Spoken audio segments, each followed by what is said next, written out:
Activate Spooky now. In a village where the mist clung to the earth like a haunting memory, Ian's footsteps echoed with both hesitance and anticipation as he approached the Crooked Stag. The pub had stood there for centuries, a bastion of both history and mystery, its timbers as gnarled as the ancient trees that surrounded it. The wooden sign creaked in the wind, as if voicing the innumerable secrets it had been privy to over the years. Walking into the dimly lit space, he felt the patina of age envelop him, a sharp contrast to the ephemeral glitz and media frenzy that had accompanied his recent lottery win. The walls were adorned with artifacts that spoke of a deeper, more enduring wealth, the wisdom and suffering of generations. It seemed as though each nook and cranny had been baptized in the whispered confessions of lost souls, seeking redemption or oblivion, sometimes both. Behind the bar stood Fiona, her eyes carrying the gravitas of a matronly guardian. She looked at Ian with an uncanny awareness, as if she had expected him, yet had been dreading this moment all the same. Pouring a glass of aged scotch, she handed it to him. Ah, the elixir of forgotten gods and fallen warriors. A fitting welcome to our haven, don't you think? It was an open secret in the village that Fiona's husband had disappeared 2 decades ago under mysterious circumstances. Legend had it that he was a researcher, infatuated with decoding the village's pagan history. People said he had dug too deep, unearthed things better left entombed in the cryptic silence of the earth. When Ian asked her about the vacant chair beside her, an obvious relic like everything else in the pub, Fiona's response was cryptic, yet revealing. "That chair," she said, looking into the distance, as though the mist outside held the key to a forbidden past, "belongs to the ones who wander but never leave. My husband was such a man. Consumed by curiosity, he became a part of the very mystery he tried to unravel." Ian felt a chill run down his spine, unrelated to the gusts that rattled the windows.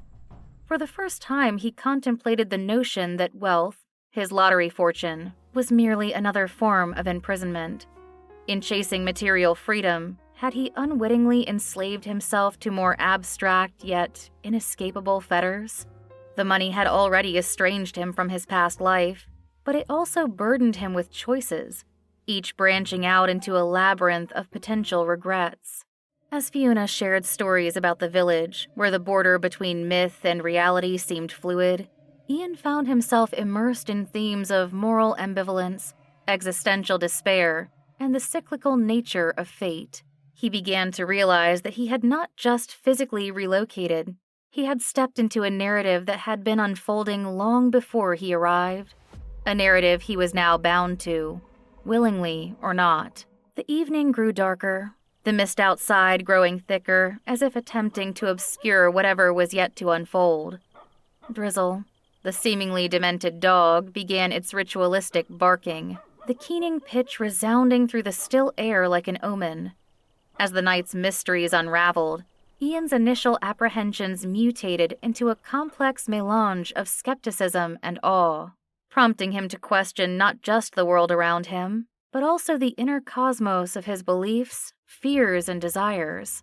Here, in a place where time seemed to unravel its linearity, he felt the paradox of his life magnified.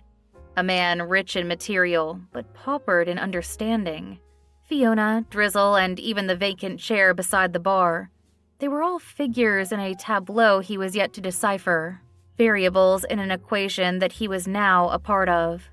As he sipped the last drop of his scotch, he understood that he was at the precipice of a profound transformation. Either he would plunge into the depths of this enigmatic world and emerge reborn, or he would flee, forever haunted by the spectral echoes of what could have been. The obsidian sky was a vault of uncertainty as Ian followed Drizzle into the labyrinthine expanse of the village graveyard.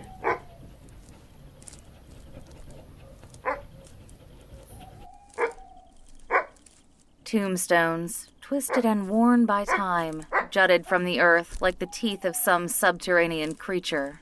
The mist that had earlier obscured the landscape had lifted, as if granting him a reluctant clarity for what was to come. He looked at the dog, its eyes now more pensive than deranged, a transformative gaze that reflected his own altered state since walking into the Crooked Stag. Ian sensed an unspoken compact between them, a mutual acknowledgement that they were both wanderers on the brink of revelation or damnation.